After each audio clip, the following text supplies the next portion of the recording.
À 6h32 précise ce matin-là, l'espace aérien international au-dessus de la mer des Caraïbes est devenu une zone de combat. Un FA-18E Super Hornet solitaire, indicatif Striker 7, achevait sa troisième heure de patrouille de routine le long d'un corridor maritime stratégique. Le pilote ignorait que deux F-16A Fighting Falcon vénézuéliens montaient déjà en flèche depuis la base aérienne El Libertador.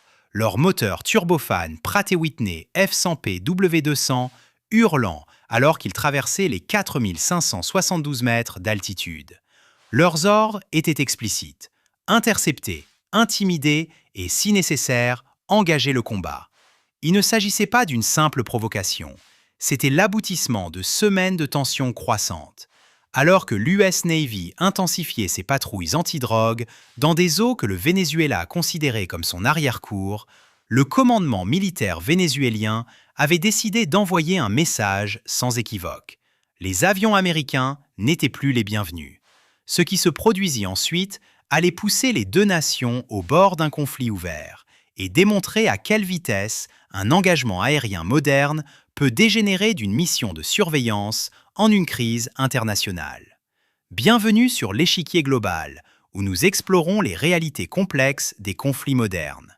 Les Caraïbes sont la principale autoroute de la cocaïne vers l'Amérique du Nord. 90% de toute la cocaïne, soit plus de 1000 tonnes par an, transite par ces voies maritimes. La présence accrue de l'US Navy était une guerre économique, visant directement l'économie souterraine du régime de Maduro. Pour le pilote de Striker 7, ce matin semblait routinier.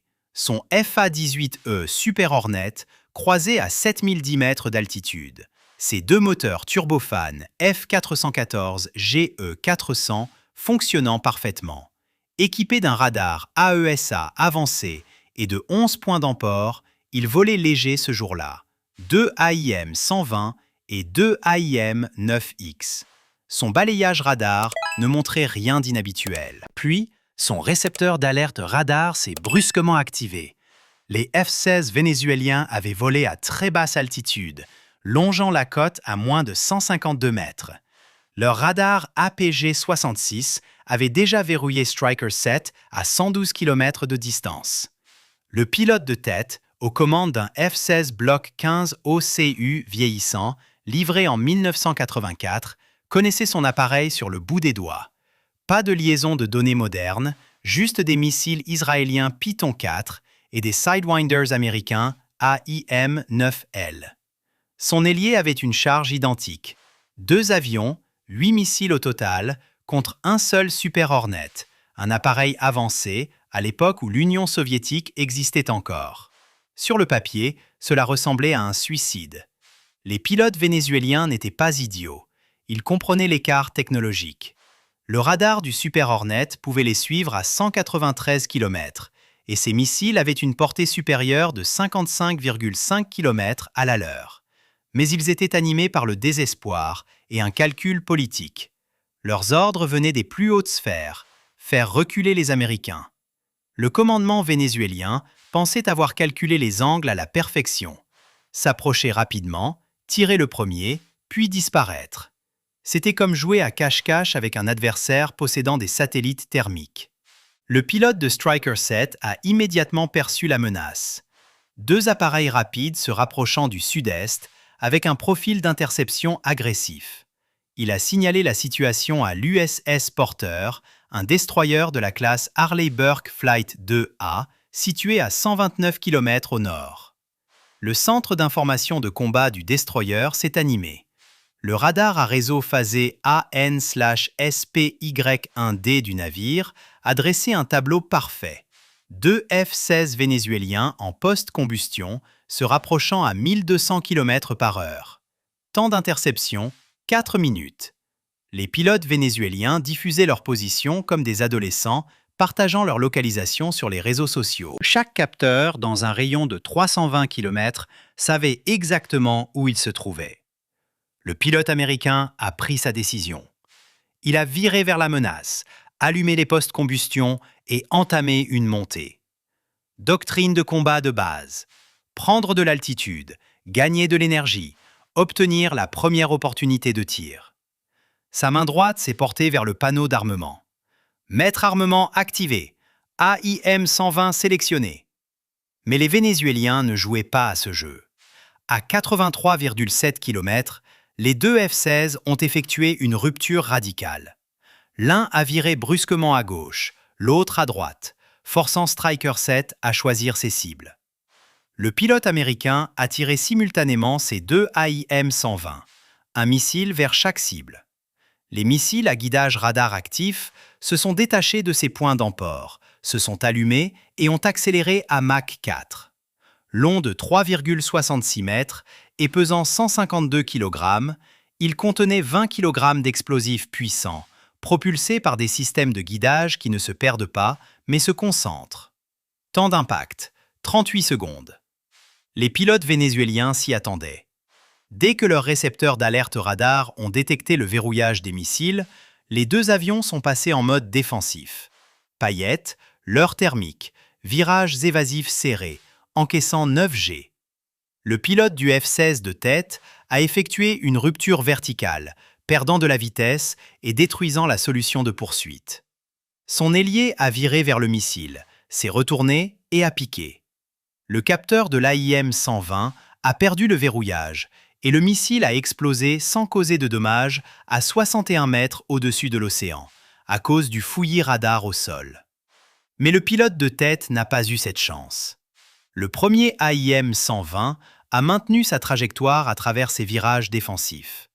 Son détonateur de proximité s'est activé à 6,1 mètres de l'appareil. L'ogive à fragmentation a explosé. Des tiges de tungstène ont déchiré l'aile gauche de son F-16, éventrant les réservoirs de carburant et les conduites hydrauliques. L'avion a roulé de manière incontrôlable. Le pilote s'est battu pour reprendre le contrôle, mais les lois de la physique avaient déjà gagné. Voyant d'incendie, panne hydraulique, ordinateur de contrôle de vol hors ligne. La physique ne négocie pas avec l'optimisme. Il a tendu le bras vers la poignée d'éjection. À 6h37, soit exactement 5 minutes après le début de l'engagement, le premier pilote vénézuélien s'est éjecté d'une épave fumante de 40 millions de dollars. Son ailier a continué d'approcher. Le pilote de Striker 7 a eu exactement 1,3 secondes pour assimiler ce qui allait se passer ensuite.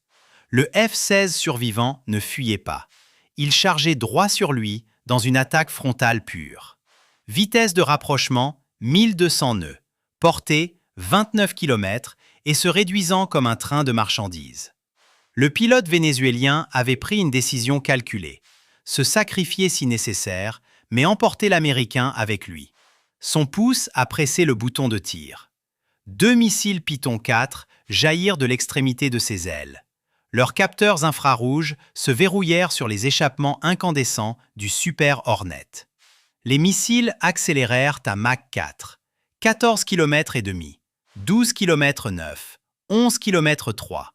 Le pilote américain a réagi instinctivement, comme il l'avait appris à l'entraînement. Il a coupé les gaz, largué un flux continu de paillettes et de leurres, et amorcé un virage serré à droite à 9 G qui a fait s'obscurcir sa vision. Le système de contre-mesure de son appareil a fonctionné parfaitement.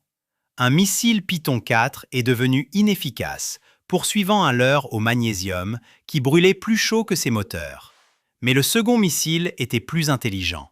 Son capteur a filtré les leurres et a suivi la véritable signature thermique. À 6,4 km, il est entré en phase terminale. Capteur actif, trajectoire d'interception finale.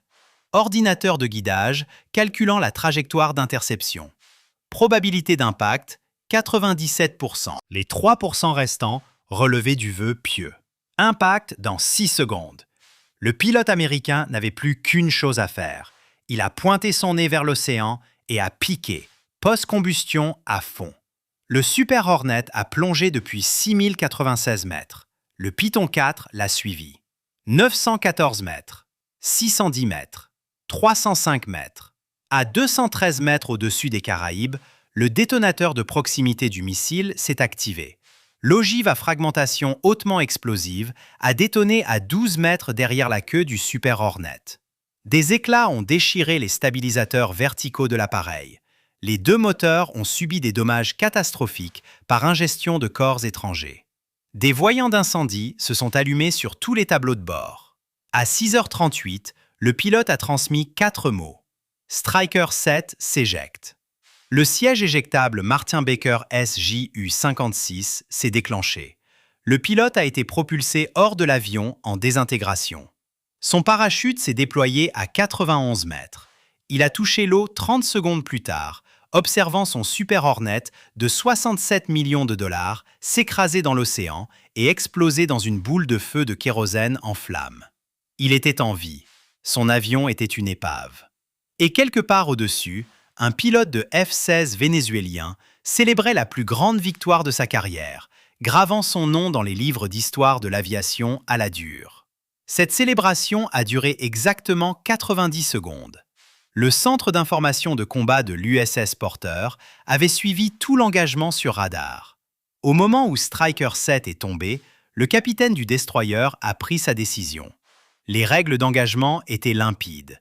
Si les forces américaines sont attaquées, répliquez avec une force écrasante.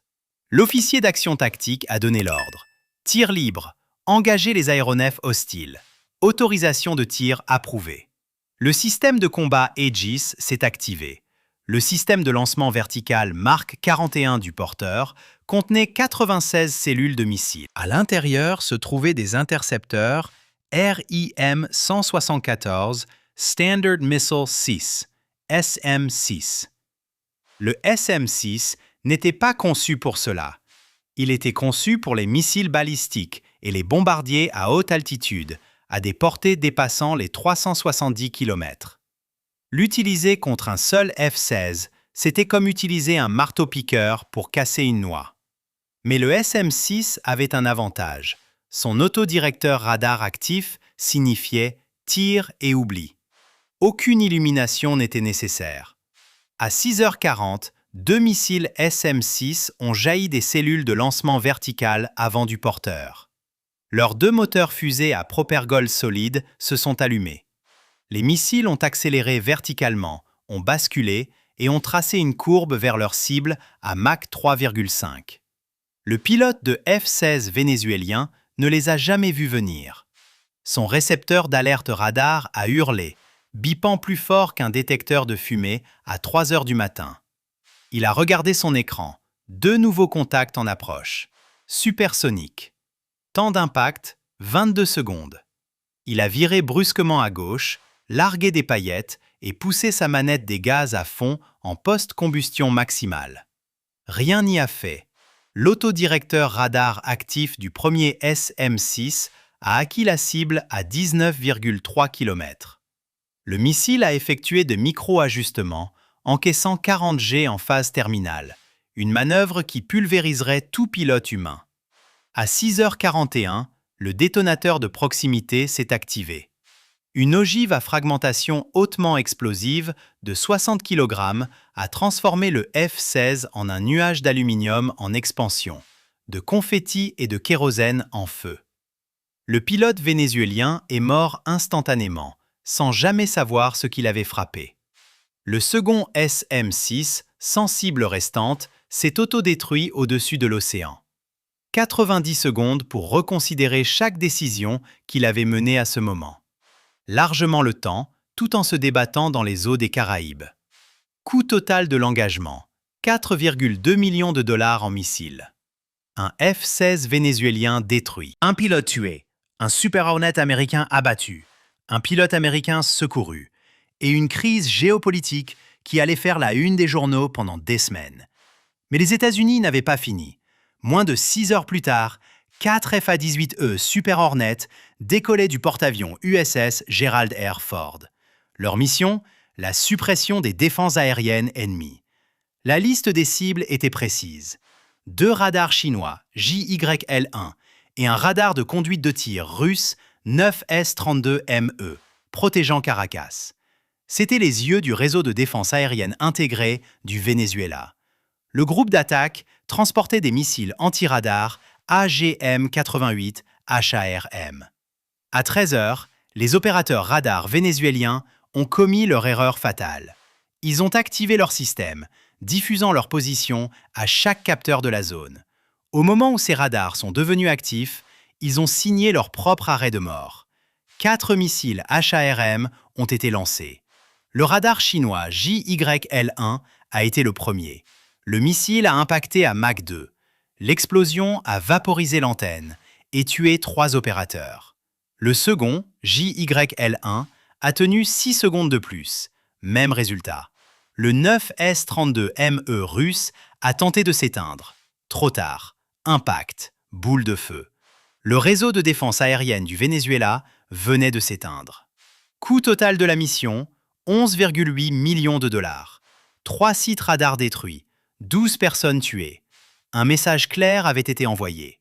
Le décompte final raconte toute l'histoire. Le Venezuela a perdu 2 chasseurs F-16A, coût unitaire de 40 millions de dollars chacun, soit 80 millions de dollars en avion. 3 installations radars, d'une valeur combinée de 60 millions de dollars. Le total des pertes vénézuéliennes s'élevait à 140 millions de dollars. 12 personnes tuées, 2 pilotes secourus. Une leçon coûteuse qui aurait pu être apprise gratuitement sur Wikipédia. Les États-Unis ont perdu un FA-18E Super Hornet, d'une valeur de 67 millions de dollars. Un pilote secouru, sain et sauf. Les dépenses américaines pour cette riposte, 2 missiles SM-6 pour 4,2 millions de dollars et 4 missiles HARM pour 7,6 millions de dollars. Le coût total américain s'élevait à 78,8 millions de dollars, un ratio de perte de 1,8 contre 1. Le Venezuela a payé 140 millions de dollars pour apprendre pourquoi il ne faut pas intercepter les patrouilles américaines. Ils auraient pu le chercher sur Google gratuitement. La véritable leçon n'avait rien à voir avec le matériel. Le combat aérien moderne est décidé par celui qui voit le premier, tire le premier au-delà de la portée visuelle et dispose de réseaux de capteurs pour rendre les mathématiques inévitables. Les pilotes vénézuéliens ont suivi des ordres qui les ont menés à l'abattoir. L'US Navy a intensifié sa réponse à une force écrasante dès que son avion a été abattu. Pas de négociation, juste une destruction méthodique. Cet engagement a prouvé que les chasseurs de 4e génération, sans liaison de données modernes, sans radar AESA et sans capacité de tir au-delà de la portée visuelle, sont obsolètes face aux groupes aéronavals. Les couches défensives sont trop profondes. Couverture radar du destroyer, riposte du Super Hornet en moins de 10 minutes, et les AIM-120D engageant à des portées où l'ennemi ne peut pas répliquer. C'est comme apporter un couteau à une fusillade où l'adversaire a une vision nocturne, sait que vous arrivez et a prévenu ses amis.